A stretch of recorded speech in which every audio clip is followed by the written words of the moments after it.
पहले आपको याद होगा स्मृति ईरानी जी हर बात पर प्रधानमंत्री जी को चूड़ियां भेंट करती थी। आज मुझे लगता है उनके पास चूड़ियों की कमी हो गई है और वो चूड़ियां मैं आज उनको भेंट करना चाहूंगी, क्योंकि ये जितने भी नेता हैं जो आपके प्रधानमंत्री से लेकर के आपके जितने भी बीजेपी के अंदर नेता बैठे हुए हैं उनको भी इन चूड़ियों की जरूरत है, क्योंकि वो आज मौन है। आज यहाँ पर शहादत हो रही है, शहीद हो रहे हैं हमारे किसान भाई। आज उनको कुछ याद नहीं आ रहा है, कुछ वो जो वादे किए थे वो याद नहीं आ रहे हैं, ना महंगाई याद आ रही है, ना वो पेट्रोल डीजल के दाम याद आ रहे हैं। तो वो जो ये चूड़ियां हैं वो कृपया करके अपने उन भाइयों को भेजे जो आज आप नहीं भेज रही हैं और जो पहले पूर्व प्रधानमंत्री को भेजती थी। रामदेव बाबा जी जो थे वो ये कहते थे कि स्वदेशी जो सामान है उसको आप लेंगे तो आपका जो है महंगाई कम हो जाएगी और बहुत आपको टैक्स में रिबेट मिलेगा, सरकार आपको 15 लाख काला धन वापस करवाएगी और जो टैक्सेस कम होंगे उसकी वजह से महंगाई भी कम होगी। और इनका पूरा का पूरा जो बिजनेस है वो एग्रीकल्चर, टेक्सटाइल और कॉटन इंडस्ट्रीज ऐसे चीज़ों से इनका बिजनेस चलता है। तो आज ये वो जो स्कीम पहले सुनाते थे, वो जो फॉर्मूले पहले बताते थे, आजकल वो सरकारों को नहीं बता रहे हैं। तो कि ये सारे जितने भी थे आपकी हेमा मालिनी और राजनाथ जी जब छोटी छोटी बातों पर सिलेंडर और सब्जियों के ऊपर, महंगाई के ऊपर इतना शोर मचाते थे और ये कहते थे कि हाय कितनी महंगाई हो गई है और सरकार कुछ कर नहीं रही है। तो आज मैं पूछना चाहूंगी आखिर ये लोग लापता कहाँ हैं, क्योंकि महंगाई तो आज और ज्यादा आसमान छूती जा रही। जो पहले तमाम जो है सरकारों पर सवाल उठाते थे, लेकिन आज जो है किसानों के आंदोलन पर ही जो है कहीं ना कहीं सवाल खड़े किए जा रहे हैं। हम बात करेंगे मैडम, आप कहाँ से आई हैं और ये जो पोस्टर आपने हाथ में ले रखे हैं इनके बारे में बताइए, क्या मतलब है, क्या कहना चाहते हैं? मैं प्रियंका राणा हूँ, सोशल एक्टिविस्ट हूँ, गाजियाबाद से ही हूँ और किसान की बेटी हूँ। इसलिए आज किसानों के लिए और एक आम नागरिक के तौर पर आप देख सकते हैं कि किस तरह से महंगाई आसमान छू रही है। और यही वो नेता थे, आज अब महिला दिवस है और यही वो नेता थे जिन्होंने हमारे जो महिलाओं का 50% जो वोट बैंक है वो हथियाया था बड़े बड़े वादे करके। आप जानते होंगे कि ये सारे जितने भी थे आपकी हेमा मालिनी और राजनाथ जी जब छोटी छोटी बातों पर सिलेंडर और सब्जियों के ऊपर, महंगाई के ऊपर इतना शोर मचाते थे और ये कहते थे कि हाय कितनी महंगाई हो गई है और सरकार कुछ कर नहीं रही है। तो आज मैं पूछना चाहूंगी आखिर ये लोग लापता कहाँ हैं, क्योंकि महंगाई तो आज और ज्यादा आसमान छूती जा रही है। हम लोग अपना घर नहीं चला पा रहे हैं और जो किसान की हालत है, जिस तरह से काले बिल आए हैं वो उससे तो और महंगाई बढ़ती चली जाएगी। जिस तरह से आप पूंजीपतियों को फेवर में बात कर रहे थे, ऐसे ही रामदेव बाबा जी जो थे वो ये कहते थे कि स्वदेशी जो सामान है उसको आप लेंगे तो आपका जो है महंगाई कम हो जाएगी और बहुत आपको टैक्स में रिबेट मिलेगा, सरकार आपको 15 लाख काला धन वापस करवाएगी और जो टैक्सेस कम होंगे उसकी वजह से महंगाई भी कम होगी। और इनका पूरा का पूरा जो बिजनेस है वो एग्रीकल्चर, टेक्सटाइल और कॉटन इंडस्ट्रीज ऐसे चीज़ों से इनका बिजनेस चलता है। तो आज ये वो जो स्कीम पहले सुनाते थे, वो जो फॉर्मूले पहले बताते थे, आजकल वो सरकारों को नहीं बता रहे हैं। तो मैं इनको भी ढूंढ रही हूँ और इन सबको ढूंढ रही हूँ जो ये हम लोगों को नकली किसान बता करके और खुद असली किसान बन करके फोटो खिंचवाते थे हेलीकॉप्टर से लैंड करके और ये कहते थे कि हम लोग असली किसान हैं। आज मैं पूछना चाहूंगी आप लोग आ करके हम लोगों को ये समझाइए कि हमारे जो किसान भाई हैं उनकी आमदनी दुगनी कैसे होगी। आप हमें ये समझा दीजिए कि जो आप ये कह रहे हैं कि ये जो हमारे किसान के हित में है ये काले कानून, वो किस तरह से हमारी आमदनी बढ़ा देंगे और किस तरह से पेट्रोल, डीजल और जो सब्जियों के दाम है वो कम कर देंगे। आप हाथों में चूड़ियां भी लेके आई हैं, क्यों लेके आई हैं, किसके लिए लेके? जी, पहले आपको याद होगा स्मृति ईरानी जी हर बात पर प्रधानमंत्री जी को चूड़ियां भेंट करती थी। आज मुझे लगता है उनके पास चूड़ियों की कमी हो गई है और वो चूड़ियां मैं आज उनको भेंट करना चाहूंगी, क्योंकि ये जितने भी नेता हैं जो आपके प्रधानमंत्री से लेकर के आपके जितने भी बीजेपी के अंदर नेता बैठे हुए हैं उनको भी इन चूड़ियों की जरूरत है, क्योंकि वो आज मौन है। आज यहाँ पर शहादत हो रही है, शहीद हो रहे हैं हमारे किसान भाई।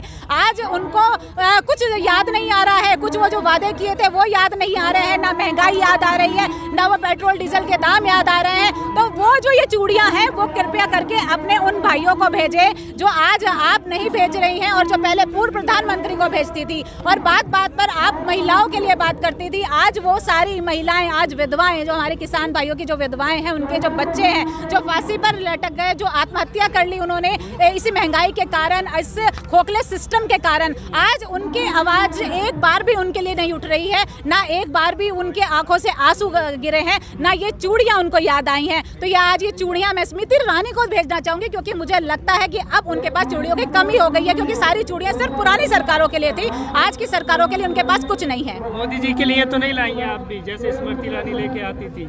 देखिए मोदी जी, हर चीज को मैं मोदी जी पर नहीं कहूंगी।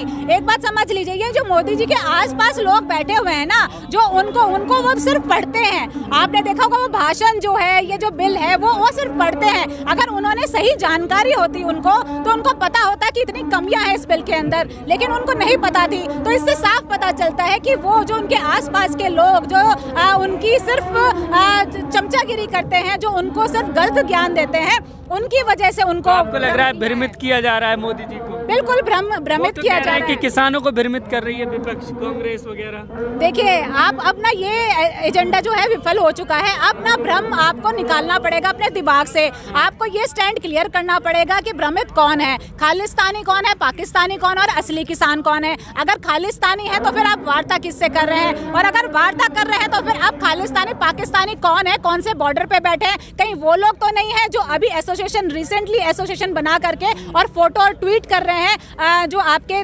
कृषि मंत्री के साथ, और ये कह रहे हैं कि हम लोग असली किसान हैं। तो उन लोगों को भी सामने लेकर आइए, उनसे भी मिलना चाहते हैं कि आखिर वो असली किसान कौन है, जिनको ये फॉर्मूला समझ में आ गया है कि आज हमारे किसान भाइयों की जो आमदनी है वो दुगनी होने वाली है। तो मैं आज सभी लोगों को आज चैलेंज करती हूँ कि आज आप लोग यहाँ पर गाजीपुर बॉर्डर में या कभी भी कोई भी एक डेट बता दीजिए, यहाँ पर आकर के आप लोग हमसे मिलिए और हमें वो फॉर्मूला बताइए जिससे हमारी आमदनी दुगनी हो जाती है। और भी आपसे बात करूंगा। मैडम आप कहाँ से आई हैं, अपने बारे में? मैं गाजियाबाद से ही आई हूँ और मेरा नाम मीनाक्षी चौधरी है। तो इसमें हेमा मालिनी जो है वो तो किसानों की बहुत बड़ी हमदर्द दिखाई देती हैं जब वो गेहूं काटने के लिए आती हैं चुनाव के टाइम में, तो उनका विरोध क्यों कर रहे हैं आप लोग? क्योंकि देखो, जैसे कि आपको पता है कि हेमा मालिनी जी सांसद हैं मथुरा से, है ना। तो मथुरा से सांसद हैं और जब इन इलेक्शन का टाइम आया था तो इन्होंने हेलीकॉप्टर से उतर के और 4 बाल पकड़ के और गेहूं काटा था, गेहूं की बाल पकड़ के 4 और दराती चलाई थी। और जो है उस समय अपने आप को ये बहुत बड़ी किसानों की वो दिखा रही थी कि हमदर्द हूँ मैं किसानों की और मैं ही आप लोगों का भला कर सकती हूँ। लेकिन आज बड़ा ताज्जुब होता है जब उन्होंने ये मतलब सवाल खड़ा किया किसानों के ऊपर कि किसानों को पता ही नहीं है उन्हें क्या मिल रहा है। वो विरोध कर रहे हैं, किस लिए कर रहे हैं यही पता नहीं, उनको यही नहीं पता है ना, कि किसानों को यही नहीं पता कि वो विरोध क्यों कर रहे हैं। अगर हेमा मालिनी जी को ये बात पता है तो हेमा मालिनी जी, हम खुले मंच से उनका स्वागत करते हैं। हेमा मालिनी जी यहाँ आए और हमें क्या फायदा है इस बिल का वो समझाएं, है ना। अन्यथा अगर वो भाई वो ये तो है नहीं कि वो जो है किसान फैमिली से बिलोंग करती हैं, कुछ ऐसा तो है नहीं, वो एक्टिंग करती हैं, अपनी एक्टिंग पे ध्यान दें। गलत उन्होंने एक्टिंग करते करते वो गलत रास्ता उन्होंने अख्तियार कर लिया है कि वो नेतागिरी में भी आ गई हैं। रामदेव का विरोध क्यों कर रहे हैं? वो तो बिजनेसमैन आदमी है, उन्हें क्या मतलब इससे? रामदेव तो इस सरकार को लाने में सबसे बड़ा हाथ रामदेव का है, और वो पहले बाबा रामदेव थे, आज वो लाला रामदेव बन चुके हैं, है ना। तो बाबा रामदेव नहीं हो गए वो, आज वो योगा सिखाते सिखाते पता नहीं क्या क्या क्या क्या उन्होंने क्या दवाइयाँ भी निकाल दी, सब की दवाई बना ली, कोरोना की दवाई निकाल दी, लेकिन अपने आप विदेश जाते हैं या एम्स में जाते हैं सीधा अपना वो करने के लिए, दवाइयाँ करने के लिए। पब्लिक के लिए है ये सारी चीज़ें। पब्लिक को बेवकूफ़ समझना बंद करें, बहुत बेवकूफ़ बना लिया। स्वदेशी अपनाइए, वो तो देश की चीज़ों को। इस 6 साल में इन लोगों ने, चंद लोगों ने भ्रमित करके जनता को आज कहां से कहां पहुंचा दिया। आज हमारी जीएसटी जो है, हमारी जो जीडीपी जो है वो कहां पहुंच गई है। पहले इन्होंने नोटबंदी लाए, फिर ये जीएसटी लाए, कोरोना काल में अब ये नए कानून ले आए। कितने कितने कानून इन्होंने ऐसे मतलब मनमर्जी चलाई है, मनमर्जी। सत्ता इनके हाथ में आ गई है और इन्होंने सत्ता का इतना दुरुपयोग किया है कि आज तक किसी सरकार ने नहीं किया। कहते हैं